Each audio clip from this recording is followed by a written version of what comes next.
Tamanggu. Tamanggu.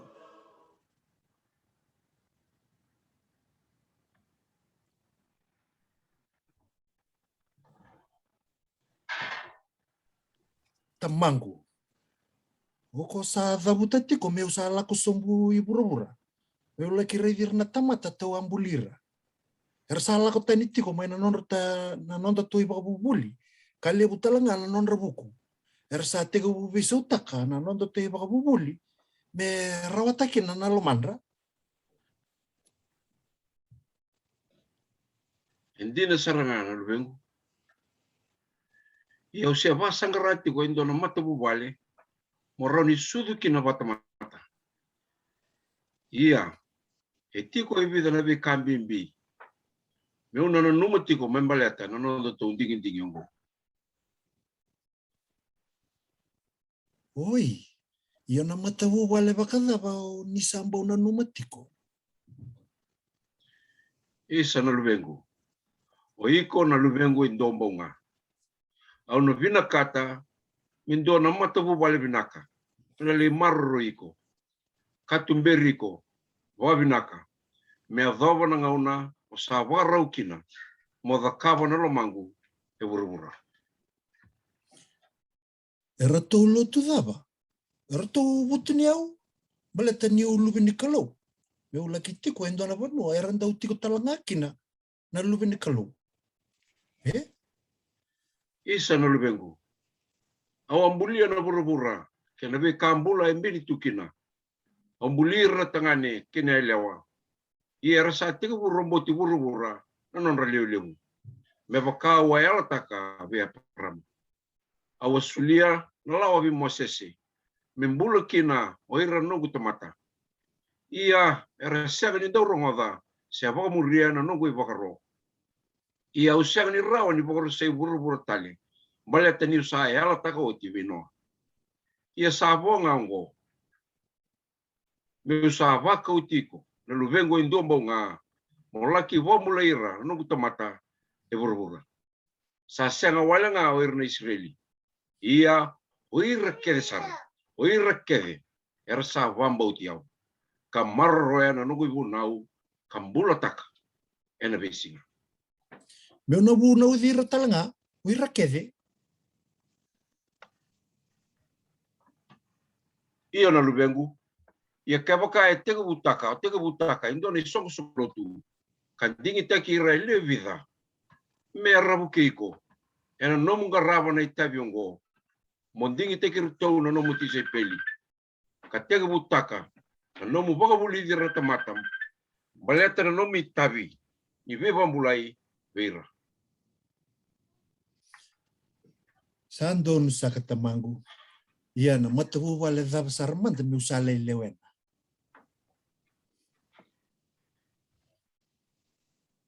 E tikongo e indo na biotini. Au wasara virau tiko kwa malua. E rau sangai ve musu ki tiko nga. Au rede tiko ni turanga. E alo vinaka. Kanda uwaro sarabole bu virau nanone itumutu. Rau na biotini. Ko Josefa Kimeri. Sandon.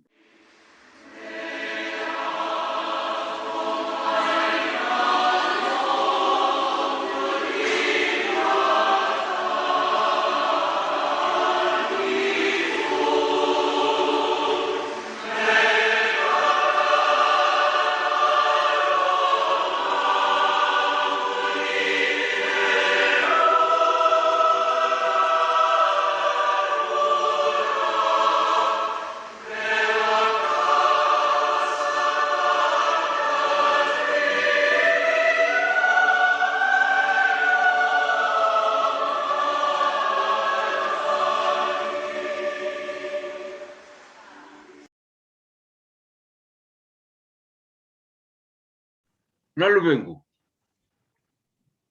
Me bakani usa rede tiko indo na bubale. Molaki to ya bukina e burubura. Au satala na elo tamu. Me ngole liu e burubura. Me laki waka mukete taki meri. Ngonga na sala. morau ni muria, na ilago mata-mata, mo siro sombu kini buru-buru. Mona laki sudu saranga mata-mata, ki buru-buru. Tamangu. Karena sini bakadada na non rombulan di bakawa to Joseph Kemer. Nalubengu, kako ni lengataka. Au kila ni tamata binaka o Joseph.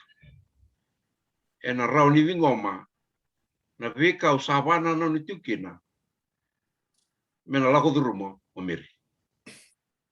Karena rau sarangan di bakan denreta karena ni rubi kila ibinak. Balet ni kila tiko ko ni usiakan ni lubian nandima. Jusu, au na vosa be meri ke chokope. Membalet na vika e na yado be rau. Au na ngebu ke rau e na non rau baka tulewa.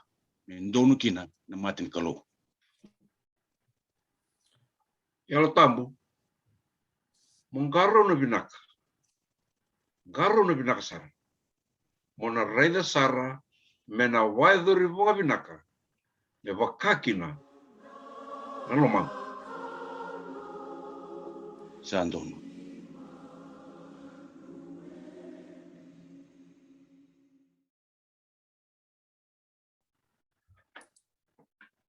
E na ngai vosa vei meri, na yalo tambu, i sabula onoti.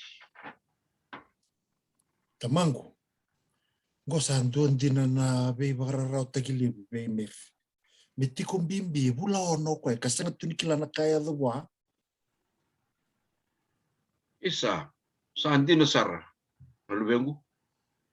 Ia na malabu ni ngauna, na tona wakatarakina, me lako duruma tiko kina nrenre. E nandau bukira, me ratamata koukaua, kandau dei na non rapotilawa, ni rasotawa nrenre. Yo nangona mundangango sa totolo saranga o setan. Do wasa bang gasing-gasi. Rando kota lebi na non rambula. Nalubengu, au sa napakatopuli rauti ko na wabiwa tinigo. Baleta, sandone itabimbimbi, ero napakarongarang. Nanomuni na sungi, kasibira kitiko na nambula, marawa kina, manambula taka, nambula di barong, kena yalo malmalum. Tamangu. Sabakai bakilati ko Joseph. Baleta sabisa una noni buki be mer. Senga ni dhunru ya bakai lo mani mer ngau kwa. Iyo nalubengu, sa tugu-tugu be Joseph ako mir. Ia sabia mbiti koya, kanga ngunanuma, na itotongi na lako duruma tu, na marama na wati na kumeri. Kebaka sakilera ramba na itugu-tugu, nino na sa tiko mbimbi. Ngo na veka o tiko, membaleti Joseph. Hindi na ni sakilati ko ni siyang nilubena. Ia sa dona ka, na nona lomani meri na wati na. Mesa tiko nga, wati kay meri. Sa doon din na naturangan daw lolong. Isa tamangu. Au sangai taura rawa. Na veka e lako dhurumatiko. E na bukongu ke na nomu ni kere be rau. Keba ka endua tantale. Sambiu makao meri. E na tala noa takararamba. Merakila keritu na tamata. Yongo, koe tiko ngalungalunga. Sa vingo matiko koe na veka kere sa baka e dhuri tiko be rau. Waka be watini.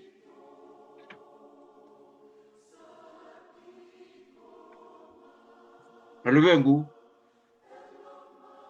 na nomula kong gori bura-bura. Mona numatiko. Mona sotava, e lebu na beka wakando mambula. Karera baki talenga. Endau wawurera rawa, kena ya luma. Gori na kau na numa. Merau lako dhuruma. Na viotini e sona kandrendre. Baleta rau na raida na beka. Ena dhaka beko. E bura-bura. Me kilati ko kina. O ira tamata. Rau kilana viotini. ena loma ni nongu vita lai, ena senga ni rawa-rawa, senda na mama rautunga. Era sangati ko irna we kamundina, ke ira nomi toka ni boleka, oira na boli tamata. Tamangu au sa tu bakarau.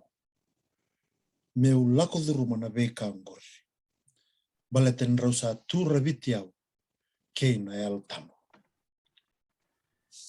Iyo na lubengu, mona numa binakatiko. Na inaki lewu, inongu talaiko ki bura-bura. En dua mbulunga na inaki. Molaki, ombula ira na tamata. O ira na tamata kevi. Kakua ni dua membiu. Kakua ni dua ebabo. Mera bambula ina tamata kevi. Maina nonrai wala-wala Erambula batatu e bura-bura. Mera vasukai nelonra, vasukai lesu, ibe kenda tau. Menda tau na daga wata, o kenda tau na leo tolu, wakalou, me tau rawata kina. Nan renre ke bura-bura, katoka raviti ko nelo tamu, mo rawata binaka, na nungu ngangane. Isa na lubengu. Ana boleh akan hindaru na bimbiu. Mosa na ngole sombu e bura-bura. Mona numa binaka na nungu itatau wiku. Na numa tigo na inaki dombulu ni numulako e bura-bura. Ngai ngole na lubengu. Sawar ki ko tigo mai. Na tamu.